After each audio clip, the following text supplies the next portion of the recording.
Thanks for tuning in to the Women's Vibrancy Code, a podcast dedicated to helping women move from exhausted to energized, balance their hormones, and feeling turned on by their life, their lover, and themselves.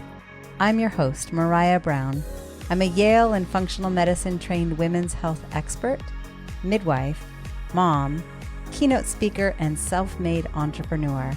I'm the founder of my signature program, the Women's Vibrancy Code. So sit back, relax, and let's chat about your energy, hormones, libido, and embracing your feminine power. Oh, and you might want to have pen and paper to take some notes on some of these episodes.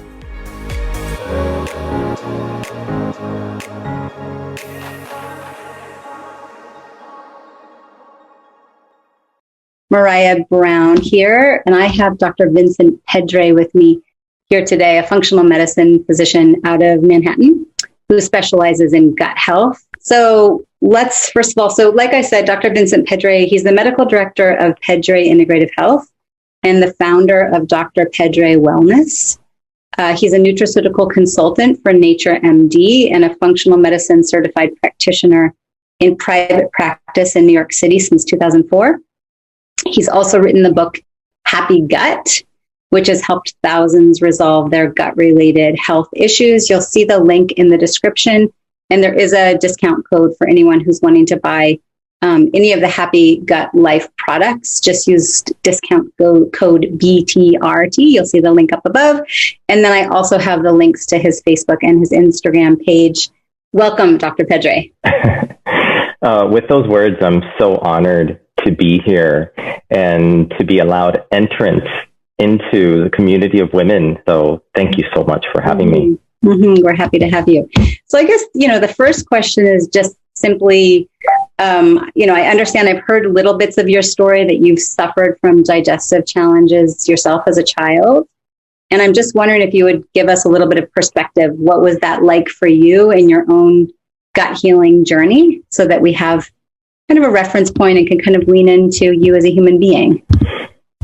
Yeah, interestingly, I grew up in a household that with a dad that was interested in supplements and had food allergy testing and kind of things that were really avant-garde out there back in the 80s. But with that, we still would follow doctor's advice. And so by the time I was 10 years old, as any child would get sick, get a bronchitis, pneumonia. I started getting sick a lot, and they would put me on antibiotics, and then they would put me on another round of antibiotics, and then another round of antibiotics. And I was probably on antibiotics at least twice or three times a year throughout my early years. And I calculated that between the age of 10 and my late teen years, I had been put on 20 plus rounds of antibiotics. And later on, some of those were antibiotics like ciprofloxacin, which takes the gut 12 months to recover from that. But if you're not fully recovered and you're already having another round of antibiotics, then what? Well, I didn't know why I developed, I always had like a really sensitive intestinal system, but my immune system was shot. I couldn't gain weight.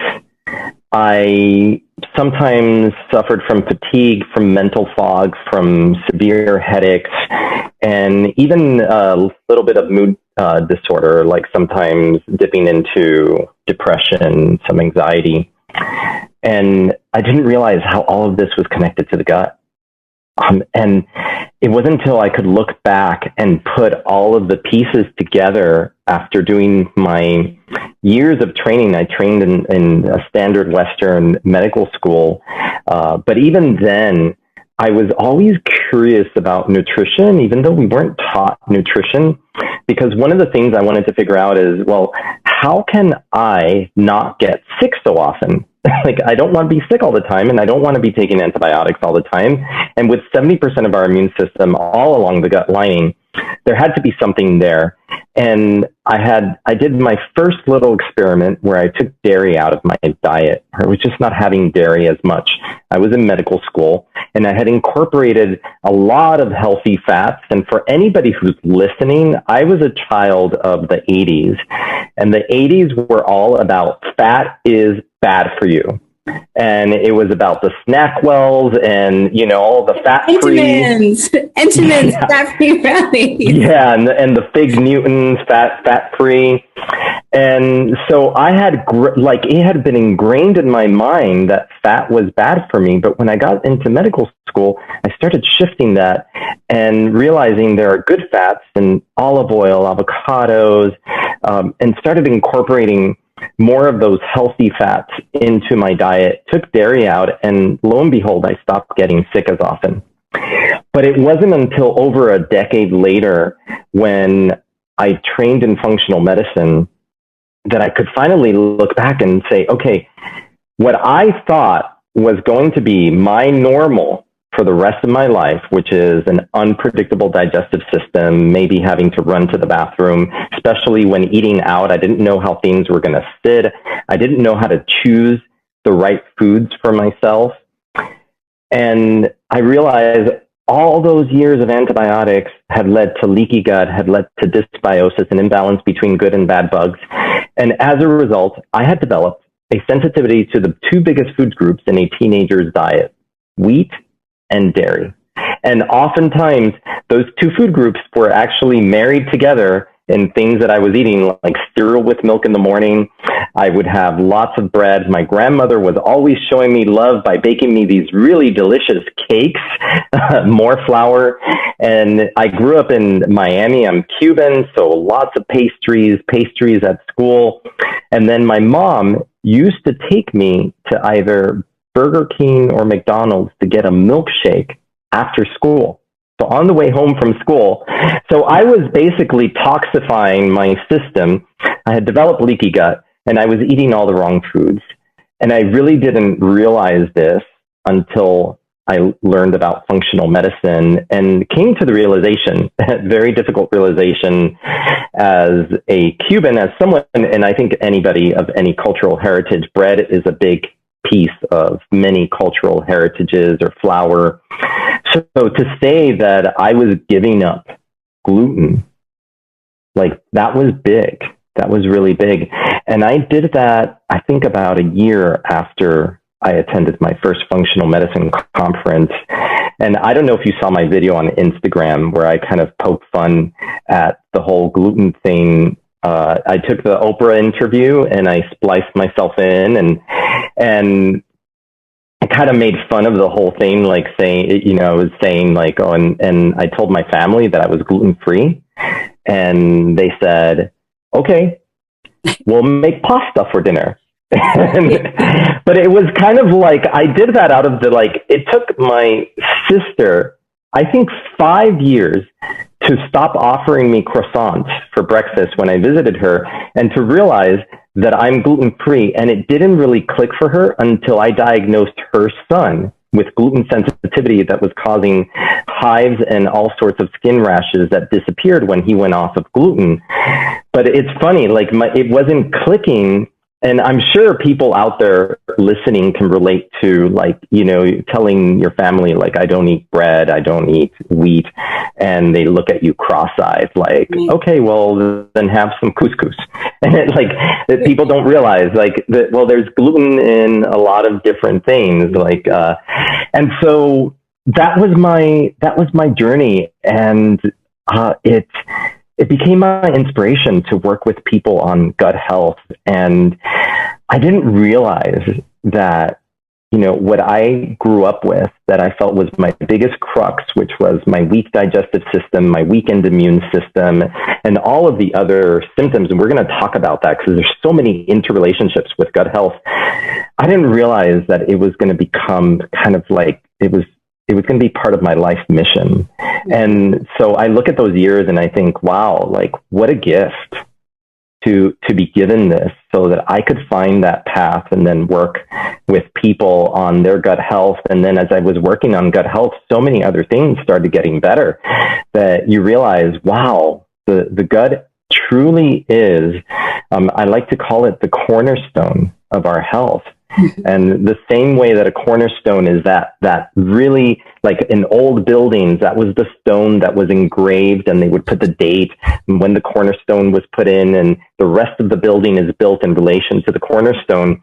Well, your gut is that cornerstone. It's the cornerstone of your health. And you need that really firm foundation in the gut so that the rest of your health can be standing on that firm foundation so you can be healthy. Well, and there's a lot that I can already relate to. I'm sure many women can. I went to Yale for my nurse practitioner training. And so we get this very traditional kind of allopathic training. And how often have you heard, even mainstream physicians today will say, oh no, your nutrition doesn't really make a difference. It's like, what? How could so many times. You don't have a gluten. So many times. Yeah. And I think also, and really devalidating of people.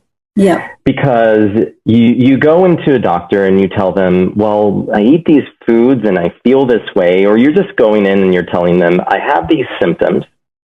And how many times has this happened to women? They go in and they say, well, you know, I've got upset stomach, I've got fatigue, and you have all these real symptoms, but all your tests come back negative, supposedly. And the doctor tells you, well, it's in your head. You just need to go on an antidepressant. And I think, yeah, exactly. And that's happening less and less now, I think, because there's just too much knowledge and there's too much shared knowledge on the internet, thanks to people like you putting together websites like Beyond the Red Tent, to really inform and empower women to take control of their health. Mm-hmm. And that's kind of like been my mission, has been to help people see that there's another path, right? And that your symptoms are valid. That if you are having symptoms and you're not getting answers for them, or the tests are negative, then maybe the wrong tests were done. Or maybe we just don't have the test yet that can actually validate what is happening in your body, but we need to look beyond that. Right. That's why I love the functional medicine approach. You want to address hormones, let's go to the gut and the adrenals and the liver and the thyroid, and then poof, guess what?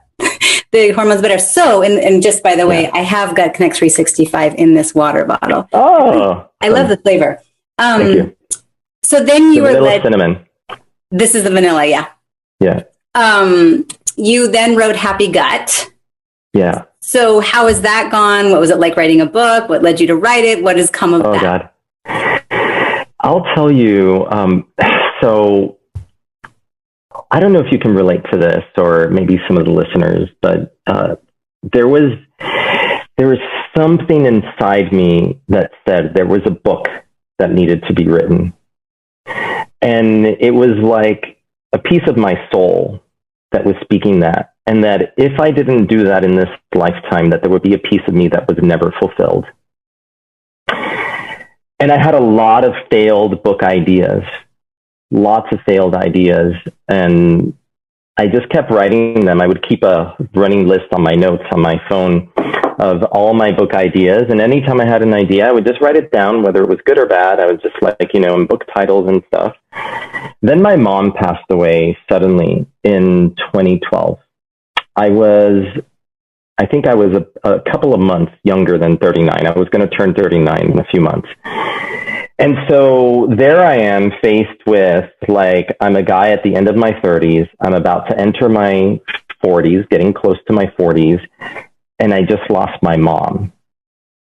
And you start thinking about the fleetingness of life, that life is long, but in a split second, it can just be gone.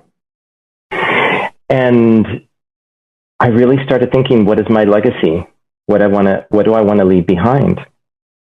And that's when it just became obvious that it had been under my nose the entire time. And it was just so kind of common for me. I had cured myself of my own gut issues. I had been working with patients. I had basically become an accidental specialist in gut health because of this, because of just doing what I loved. So I wasn't even trying to do it for any other reason than I just felt passionate about it, and people kept referring people to me. And that's where the book Happy Gut was born out of the desire to share that with people, to share my own authentic story of what I had to go through, and realizing that there were so many people out there that didn't have this information, and my soul would not be happy, would not feel fulfilled if I did not create something that could share this information and reach as many people as possible to help them realize that there is a way out, that you don't have to live with this for the rest of your life. Mm-hmm. That's awesome. So let's talk a little bit about specifically gut health and hormones. First, you've talked about immune system and obviously the GI disturbances, gas, bloated, diarrhea, all that stuff. What are there things, particularly for women that are going, I think my hormones are out of whack? Mm-hmm. What are some things that you might say, here are some symptoms that would lead you to really listen in to the relationship with gut health? Absolutely. I mean, number one, fatigue. And also fatigue that changes throughout the day. So maybe you start okay, but then you start feeling more and more tired by the time the evening comes and you just barely make it home after work. You need to listen to what your cycle is doing if you're premenopausal. Are there changes in the intensity of your bleeding, the duration of your bleeding? Has your cycle shortened? All those things. Are you getting more breast tenderness? Are you becoming moodier right before your cycle comes? Are you feeling mood changes, depression, anxiety? Do you start having a lot of difficulty sleeping in relation to your cycle? All of these things. Are you breaking out? Are you having some skin issues? Are you breaking out with some acne on your face, especially here along the jawline? Do you have any skin rashes, any hives, other things that are coming up that feels abnormal? So really listening to your body and looking for, you are your body's best expert. No one knows you better than you do. And what we can most easily detect is changes in the way that things are feeling on the inside. So there could be, more obvious like changes in bowel habits, but not everyone who is having a gut issue is going to have gut symptoms. And that's really, really important to realize, because I've seen patients with gut issues who have autoimmune disease, have all sorts of autoimmune markers, and they may not be complaining of any gut issues. Mm-hmm. And yet when I've done studies on them, stool testing, you find things like parasites, you find yeast overgrowth. I found yeast overgrowth in relation to adult acne. So the ways that things can express themselves are in so many different ways. Even just having regular things that anybody can have, like allergies, asthma-like symptoms, all of that can be related to gut health, as well as migraines. Mm-hmm. As well. Mm-hmm. I know the women that are listening are going, yes, check, yes, check, yes, check. And weight. I think that's another big one. Weight is a big one. Yeah, I didn't mention that, but thank you for bringing that up. Weight is very strongly linked to leaky gut syndrome. Mm-hmm. And I think, more than men, the women's body is really sensitive to toxins and toxicity in the environment and the ability to clear those toxins. And one way that I speak about that in relation to the gut is that I say that there are 3 pillars for detoxification. Everybody, when you think about detoxification, you think about the liver as being your organ of detoxification. And yes, the liver is very important, but it's only one of the 3 pillars, in my opinion. Second pillar is the gut, the digestive system. If you're not pooping, if you're not moving your bowels, then things are sitting in there for way too long, and they have a chance to recirculate back into your body. And women more than men, because of estrogen, and especially because of a lot of estrogen dominance out there, they tend towards constipation, which spells double danger for this. And then the third pillar, which very few people think about, is the gut microbiome. Our gut microbiome is an accessory endocrine organ. It's a detox organ. It does a lot of work for us, whether it could be in favor or against. There's something called the estrogen, which is estrogen metabolism by the gut microbiome.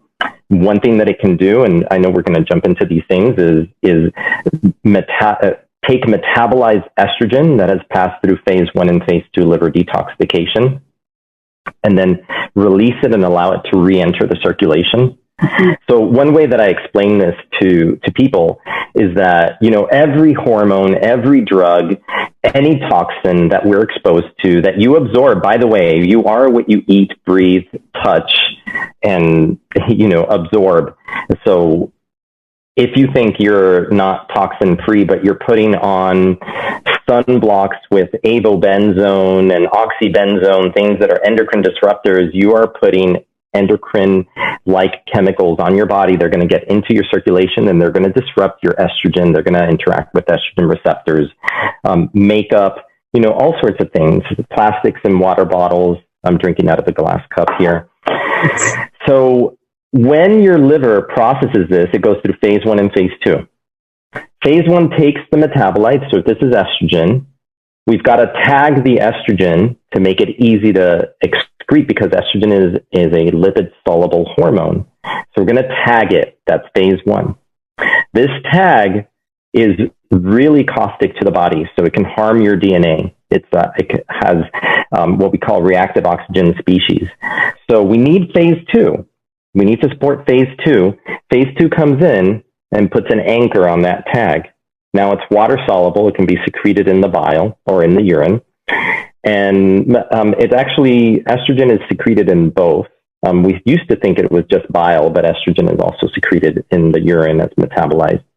And so when it goes into your bowel, it's like this. It's been attached to this anchor. But if you have a dysbiosis, so if you've been on antibiotics, if you're eating the standard American diet, if you're drinking a lot of alcohol, if you've been on ibuprofen, acetaminophen, there's studies showing that both of these medications cause alterations in the gut microbiome. They also can increase gut permeability. Then you have a dysbiotic bacteria in the gut, maybe some that are producing an enzyme called beta-glucuronidase. That enzyme is going to come in and it's going to cleave off the anchor. Now the estrogen is free and it can recirculate back into your body. The longer that stool sits in your gut, the more opportunity it has for it to recirculate back in. And I'm sure you must see this a lot of estrogen dominance out there. Absolutely. In women, both pre and post-menopausal. Absolutely.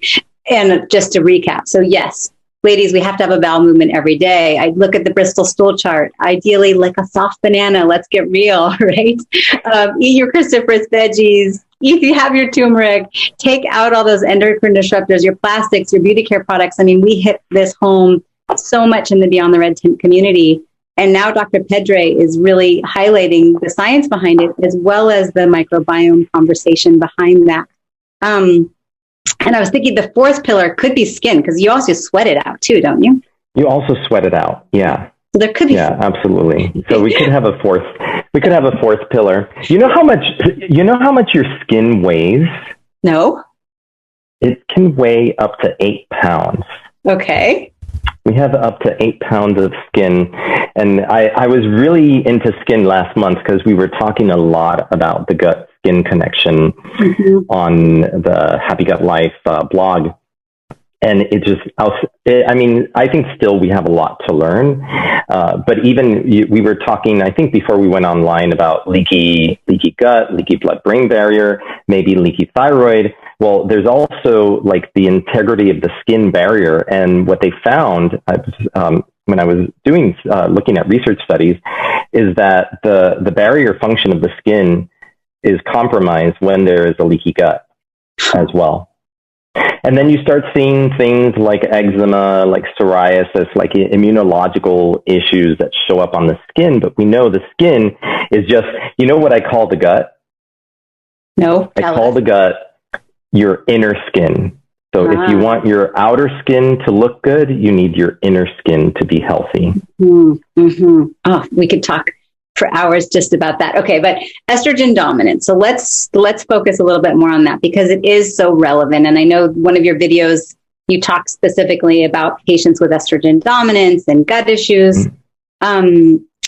First, if someone's like, I don't know what estrogen dominance is, we've talked a lot about some of the symptoms that would be showing up. Anything else that you would add that specifically like a woman would go, maybe I have estrogen dominance?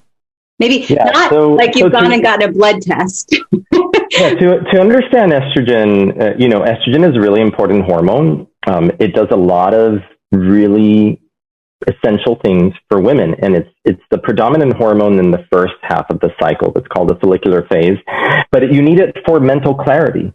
So ask any woman who goes through menopause, they start having memory issues, name recall, word recall issues. That's estrogen, but also you need it for bone health as well. Now, estrogen is also growth signal. So when we talk about estrogen dominance, most of the time in premenopausal women, what is happening is they're losing progesterone. So they're losing that maturity of the corpus luteum, which is formed right after ovulation. So then we call the luteal phase. That's when progesterone comes in. It's getting the body ready to prepare for pregnancy if that happens. But progesterone is also doing some other really important things, like it's the yin yang with estrogen. Progesterone is more of that relaxing hormone. It allows you to sleep better. And anybody knows, like right before your cycle comes, a lot of times sleep gets disrupted, mood becomes a little more irritable. And you can become estrogen dominant by producing too much estrogen or by losing progesterone. So there's two pathways to that. And what I see with most women is years before they enter menopause, they start to slowly lose progesterone production. And there could be a lot of different reasons for that. I think stress is a big factor. There's dietary factors. But again, also it's the balance between estrogen and progesterone, which is going to be controlled by your gut microbiome. It's controlled also by what you're being exposed to in your life. For years, women were being put on birth control pills that had really high estrogen levels, without regard to whether that could be increasing risk for any type of cancer, because estrogen is a growth signal. And we know now that we can measure estrogen metabolites, and I do this with a Dutch test. You can look for 2-hydroxyestrone versus 4-hydroxyestrone. The 2-hydroxy is protective, and the 4-hydroxy can damage DNA. And all of this is being mediated by how your body is metabolizing estrogen. And there's ways that can be supported. And again, the gut playing such an important role, as we talked about, in being able to help balance those estrogen levels. You mentioned the Dutch test, and it really is the best way, in my opinion. If you want to look quantifiably at your hormones, get a Dutch test. So hormones in relation to gut, I feel like we're getting somewhere. Do you have any specific suggestions if a woman goes, all right, maybe I didn't think I had leaky gut. Maybe I didn't think I had a gut dysbiosis, but I definitely feel like my hormones are out of whack. And I'm having increased irritability and fibrocystic breast and breast tenderness and menstrual migraines, and my menstrual cycle's all over the place, and hot flashes are coming in, and vaginal dryness is showing up, and maybe there is something there. What would you recommend for them to do to help their gut? Oh, God. Yeah. Well, first, find a functional medicine practitioner or a naturopath that you can work with, or even a dietitian or a clinical nutritionist who is trained in functional medicine, because it's really important to look at first the foundation of the gut. Like I said, the cornerstone of our health. And depending on if they're pre or post-menopausal, there are certain things that you can do to help support different parts of the cycle. Like we know that root vegetables have bioidentical progesterone. So cycling in root vegetables during that second half of the cycle is really important, as well as knowing, when you can be a little more intense with your exercise in that first part of the cycle, but maybe not as much later on in the cycle. So really kind of like listening to the rhythm of the body, but you have to start you start with the gut. You start looking at maybe doing a stool PCR. There's different tests out there. There's the GI Map, the Genova GIFX. There's the Gut Zoomer. Some of those we can't do in New York because of New York's embargo on these tests, which is ridiculous. But that would be a place to start. And I'm going to say that I've seen women get knocked into menopause when they go through an extremely stressful event in their lives. Totally. An extreme. So, and it could be, it's like a PTSD type triggering event, like they're going through a divorce or something's happening with a really close family member. So I think with any conversation, and what I learned from over a decade of taking care of gut patients, because there are those out there without judgment that are checking off the supplements, checking off, I'm doing everything right with the diet, but they're still living their type A lifestyle. They're rushing through lunch. They're like rushing here, rushing there. And either they feel mentally stressed, or a lot of times they don't even think they're stressed. Like I've had so many patients where I've had to point out to them and tell them, you're stressed. Mm-hmm. And if you don't realize that you're stressed, maybe you're not mentally stressed, but you're biophysically stressed. Like I try to explain it, like even if you don't think you're stressed, you're stressing your body out by putting too many things on your plate, by not saying no to things, trying to do too many things, rushing through your lunch, like not taking a moment to rest and digest. So in any of these conversations, when we're talking about gut health, it's so important to address the elephant in the room. I like to call it sometimes the elephant in the room, which is stress, anxiety, and self-care. I mean, talk about like women have traditionally been like the people that care for others, right? Still are. And I can't tell you, to everybody. Give. And I can't tell you how many times I've had to sit in my office with a woman, a mother, a wife, whatever it is, and tell them, like, you need to say no. Yeah. And you've got to say yes to yourself. And I need you to create space for self-care. And that self-care is going to make you the best version of you for everybody else. So everybody's going to benefit. It's like, put your oxygen mask on first, then help everyone else. If you don't put on your oxygen mask, eventually you're going to drop to the ground. Totally. But so many caregivers out there, givers, just give to the point where they just deplete themselves. I mean, these are the ones that come in and their adrenals are on the ground. Their gut is a mess. They can't lose weight. And their sleep is horrible, and they feel miserable, and they're depressed. And it's because you can't put yourself last all the time. You've got to bring yourself to the front. I want to say, for anybody who follows me, I did not pay him to say this. Like, you are saying the stuff that I say all the time. It's woman to woman. We have to put on our own oxygen mask first. You think about the HPA axis, right? The adrenals, particularly as we're going into perimenopause, those adrenals have to pick up the brunt of what the ovaries start slowing down.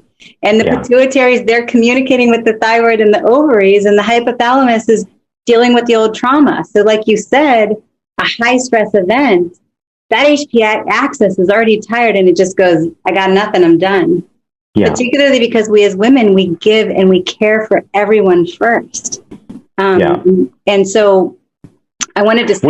We just like mentally think, you know, like I'm just like... I think we do similar work probably. And yes, you can go to just ifm.org and find a provider. Many of them work virtually. I think, Dr. Pedre, you see patients virtually.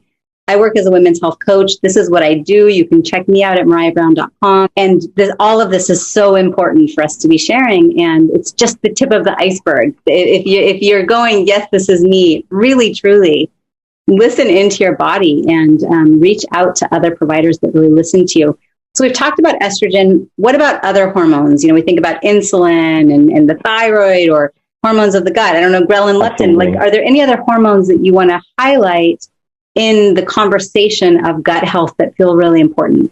Absolutely. I mean, again, for women, because 8 times as many women as men suffer from autoimmune thyroid disease, and as we know as Hashimoto's, which is hypothyroidism. So for somebody who doesn't know or understand, it means your thyroid starts functioning slow. And because your thyroid is your metabolic set point, when your thyroid starts malfunctioning, not producing enough thyroid hormone, your metabolism starts slowing down, you start gaining weight, you start feeling tired, and you can have a whole slew of other symptoms. I've seen people power through this like incredibly, where they get up, they go to work, and they barely make it home. They just crawl into bed at 9 p.m. and then they just repeat the next day.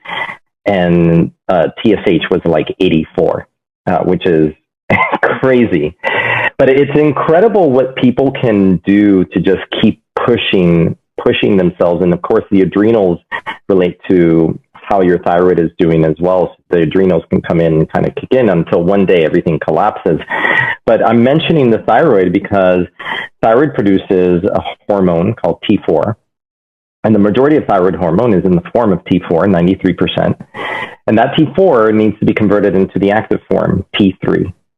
Now, in order for that to happen, it actually doesn't happen in just one location. It happens in multiple locations, and you probably guessed it. One of those is your gut. But a big location is the liver. 60% of the T4 to T3 conversion happens in the liver. But 20% of it is being converted by your gut microbiome from T4 to T3. The other 20% is actually happening at the cell location itself. So it's happening at the destination tissue. But that 20% that's requiring a healthy gut microbiome, that's a lot. Like if you lose that, then that can also affect your T4 to T3 conversion. And when you're not converting well, the more active form, you can start feeling tired. And even ask women out there, like they're on Synthroid, they're on T4 replacement, and they're still feeling tired. Well, what's going on there?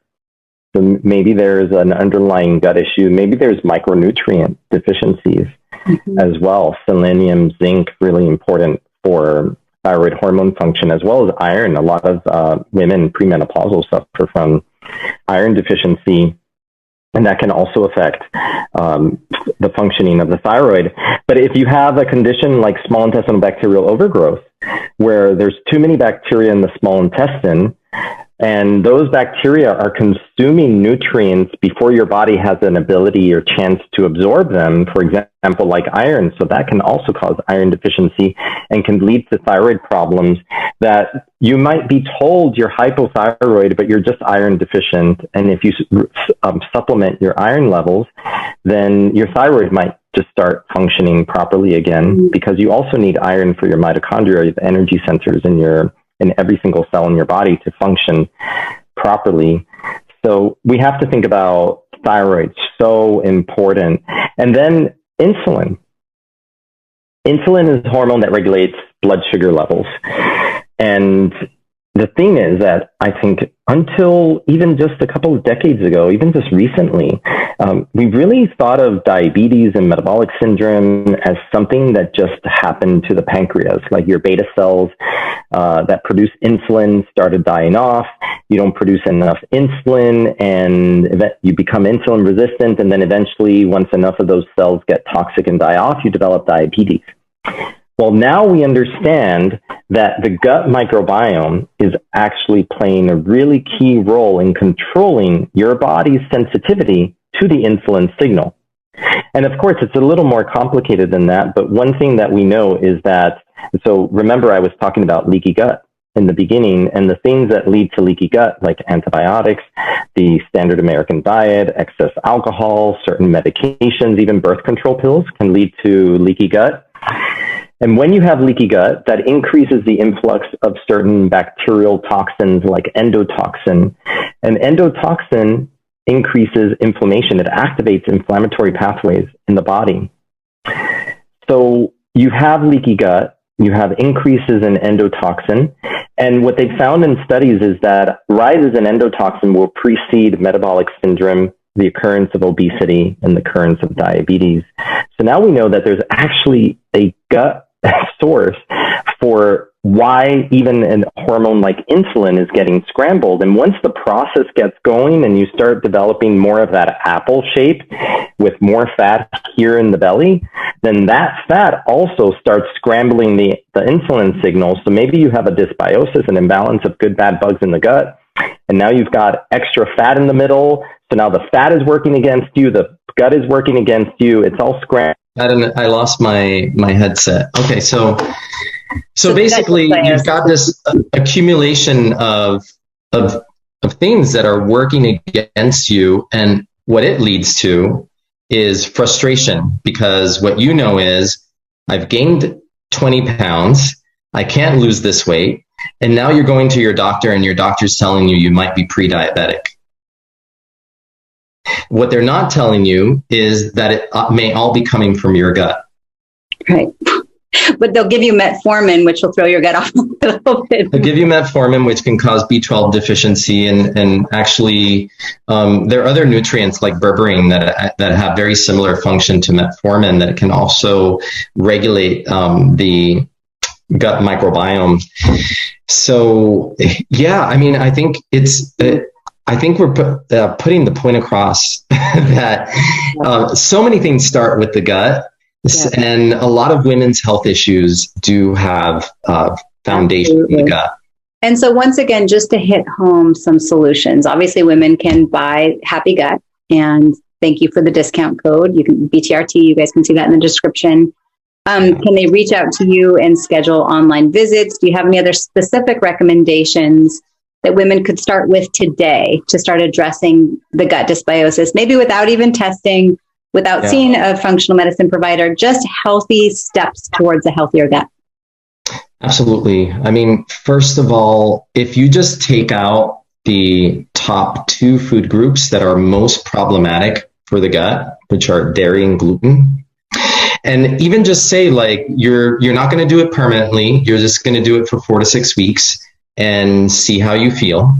That's usually how I trick people into becoming lifelong like converts into this. And look, it doesn't mean that you have to be that for the rest of your life. I think everything is a choice, but that's a really great place to start. And I think when you choose health first, then it doesn't feel like you're on a diet. You're just on a lifestyle program where you're putting your health first. And if you make your health your number one priority, then the decisions around your health become much easier, and choosing to eat or not eat something becomes not a restriction, but actually a choice in favor of your health. And I would add to that sugar. Because sugar is so problematic, both in regular form and artificial form. The average American is eating 124 grams of sugar per day. That is 30 teaspoons of sugar. And it can come as straight up sugar, like soft drinks, high fructose corn syrup, but also in just refined bread products, refined flour. There's hidden sugar in so many things in packaged foods that you get. So if you can knock those things out, like, you can make really great strides, even just starting there, to healing the gut. We do see patients virtually in my practice, and I have a functional medicine trained nurse practitioner who works with me and does consultations virtually. So they can reach out through pedremd.com. And, we offer that service to, we obviously have a limited capacity of how many people we can see with that, which is partly, again, why I wrote my book, Happy Gut, and created the whole Happy Gut program, because I knew that there's just too many people out there who need help, that we can't, as practitioners, we can't possibly see everyone, but what we can do is reach them by offering them knowledge, empowering them with knowledge. And like you said, you were drinking Gut Connect. That's a leaky gut formula that I developed in conjunction with now Nature MD. And I think it's one of the best leaky gut formulas on the market. I agree. I put together everything that I knew about leaky gut, about all the other formulas out there, even flavor profile. I taste tested it with my son to get his approval. And I think we created a really excellent product that is really easy to add to everybody's lifestyle. Because, you know, when you're making these changes, I mean, this is another question I get is like, do you need to do everything at once? And it really depends. There's a lot of women out there I've had as patients that are incredible. They're like, just tell me what to do and I'll do it. And they'll just do bump, bump, bump, bump, bump. Like they can do all or none. But there are those out there who are going to get overwhelmed. Like, what? I have to take gluten out and I have to take dairy out. And then, but what do I eat? And with those, what I say is like, look, let's stack in the changes. So first, what's the easiest thing for you to conquer? Oh, I can get rid of dairy. I can stop eating cheese. I can, you know, start having coconut yogurt instead. Well, let's start with dairy and master it. So once you feel comfortable with that, then let's stack in taking out gluten. And we'll do it little by little. You know, maybe it's just like you need to get bread out of the table and not have bread if you eat out. And then we'll go to other gluten containing grains as well. So I think the thing for people to realize is that health is truly a journey, and that journey is a personal one. It can be as fast as you want, but it can also be in a more slow, controlled fashion that you can tolerate. Because the last thing we want to do is add another thing to your overstacked plate. Yeah. You want to do it in a way that you can actually incorporate into your life. And a lot of times, you know, if it's a family, if it's husband and wife, like I tell them, look, try to like enroll your significant other in this, like make it a household thing. So it's not like you're making your separate dinner and everybody else is eating all the stuff that you can't eat. Like just make it a household thing. Like my home with my son and now my ex, but back then our family unit, we went gluten-free. When I went gluten-free, we became a gluten-free household. Yeah. And if anybody wanted to eat gluten, it was when we ate out. But at home, we were completely gluten-free, so there was no issue of cross-contamination. I remember when I went gluten-free maybe 7 years ago, and I went in kicking and screaming, and I could not believe the transformation in my body. I mean, I was blown away. And gosh, there's so much that I want to say, and I know we're aware of time, so we need to go. But regarding the Gut Connect 365, you know, I work as a women's health coach doing a functional medicine approach to helping women in an online setting. So we get to work with bigger groups at a time. And everybody knows that works with me. I love adaptogen elixirs, and women are making their adaptogen elixirs. And often one of the things we can sneak in is the Gut Connect 365. And then also supporting women off of alcohol and getting creative with mocktails. I was just on a call this week and we were talking about get your carbonator in your kitchen and add the Gut Connect 365 to your mocktail. The flavor is lovely, and we can make it fun as a way to substitute and take out the alcohol, but also, oh, by the way, it happens to be healing and medicinal because I'm making a choice to do what serves me. It's not that I'm depriving myself. It's not that I'm going on a diet. I love what you said about making it a lifestyle that's sustainable. So an overwhelmed mind says no. An overwhelmed mind is the quickest way right into fight, flight, or freeze. Now your adrenals are on board. That's not what we're looking for here. Find that layering, like Dr. Pedre is saying, that feels doable for you for the long run. I'm sticking with this for 6 weeks, 6 years, 20 years, whatever it's going to be. I'll speak to it because when I first went gluten-free, I thought, oh, this is an experiment. Let me see, is gluten really an issue with me? Now, I have autoimmune disease in my family. My mother had rheumatoid arthritis, and my older sister has multiple sclerosis. So I was in my mid to early 30s, and I was thinking, if I don't address this, I could be putting myself at risk for an autoimmune disease with leaky gut, with everything that had happened to my gut. But I took gluten out and I was thinking, well, this is an experiment. I'll do this for 3 months and then see. And when I introduced gluten at that point, I developed an unusual rash that came on the inside of my wrist. And it was within 10 minutes of eating rye bread, I saw a rash turn red, and it became itchy. And I thought, okay, that's really strange, because like you shouldn't have a reaction this quickly after eating gluten. So I avoided it for another 3 months, and then I tried it again. It was rye bread again. And lo and behold, within 10, 15 minutes, I have this itchy red rash on the inside. I say, okay, this is showing me, and I'm saying this so for anyone who's listening, to realize that you have to pay attention to even the smallest little signal your body gives you. Because then later on, like I think at some point I was with my sister and had a beer, and obviously beers have wheat, and immediately I felt congested. And I thought, okay, you keep wanting to test the water, but your body keeps telling you no. The answer is no. Okay. And it took a little while where I was like mostly gluten-free, but sometimes testing. And I've gotten to the point now in my life where it's not even worth paying the price. Yeah.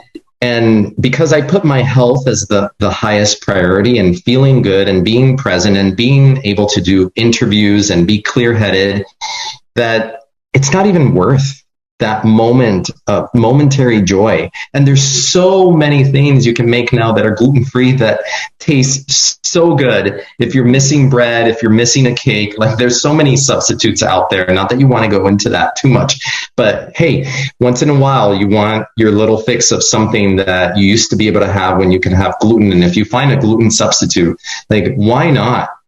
But as long as it's the exception, not the rule.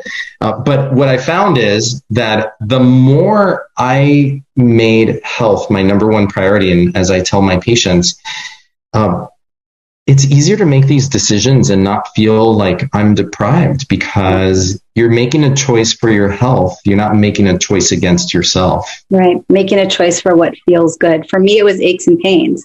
Chronic neck pain. Neurosurgeon told me I needed complete reconstructive surgery on my cervical spine. And it was amazing. Taking gluten out, all the aches and pains went away. It's like, no way. So I could keep talking forever. And of course, I want to encourage everyone, check out the Happy Gut Life website. On there, there's also lots of recipes, ideas for not just what are we taking out, but what do we substitute it with? Obviously, fruits, vegetables, and berries. Plants are going to be the main thing, but there's lots of variety there. You can follow Dr. Vincent Pedre on his Facebook page, as well as Instagram. Those are up above. I've so appreciated this time, and I could keep talking to you for a long time, I think. Anything else that feels important to say, unsaid, specifically around women, gut, and hormones? Yeah, I've had so many people write in and tell me that they had issues that they thought couldn't be fixed, that they would have to live with. And then they did my program. They did elimination diet, healed, really worked on gut healing, and lost weight, felt great. So many times, patients, people like would tell me, like people ask me, like, what are you doing? Like your skin is glowing, like you look different. So I just want to say, like, even if you've had chronic symptoms for a long time, there's still always hope that there's a way to get your body back into that healing mode, because that's really where your body wants to be. It just needs to be given the opportunity to do so. And the one way that I've learned to do that is by first starting with working on gut health, and then everything else that is related to that. And in tandem to that, you've really got to work on your mind. And that's one thing that I do a lot with people, because mindset is the one thing that will block you from doing the right things for yourself. So you've got to work on your belief system. You've got to work on even just the way you identify with yourself. And if you have a chronic illness, like the way you identify yourself in relation to that illness, like you have to like detach yourself, like the essence of you, your soul is not that disease. And it's very important to get out of that chronic disease mindset, especially for people who have been suffering from symptoms for a very long time. So working on mindset and the foundation of the gut. is, for me, the key to so many other things, including hormone balance, getting the weight that you want, feeling great in your body, and just living the best life. Mm-hmm. And I love that you pointed out women prioritizing themselves. Put your own oxygen mask. And even the thyroid conversation, it didn't come up, but speak your truth. It's powerful. So thank you. It's been lovely. So thank you again.